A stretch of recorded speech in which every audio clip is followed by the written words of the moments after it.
Hi everyone.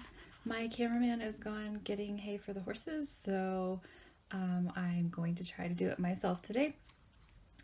This poem was selected by my good friend and talented WT colleague Lisa Rutledge, who's also a poet.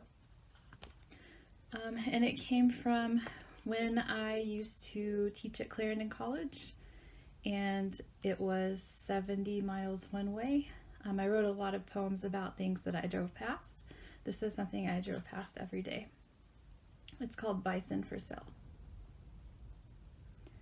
These are poor representatives of wilderness, rough beasts in wire fences with yellow straw bales fallen open and churned into ground around them.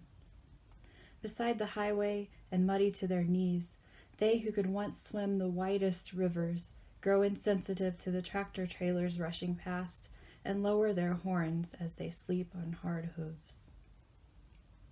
They have learned to live wherever they are placed with much more grace than I have. And when I drive by the sign advertising them, I think about how it would be to bring two back with me to put into my snakeweed and yucca pasture. It is not much, but white and bright at least. I would buy them if only to watch them walk my few acres and look off into the canyon behind us and dream.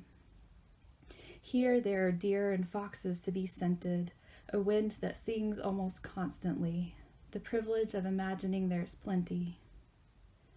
When I feel my home is not where I belong, that there is nothing left for me, that my body is a stranger with whom I must compromise, I have only to look to the horizon, the many careful stitches holding sky to land, for a moment of kind forgetfulness.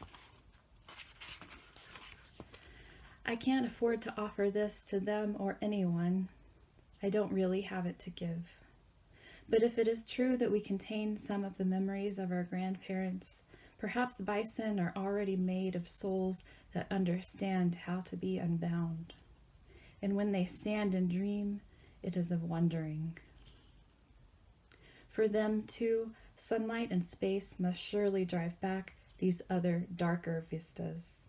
Generations of birth and death in fences, the years of almost disappearance, the starvation of those old free winters, the white hunters who, in fading photographs, stood on stacks of skulls.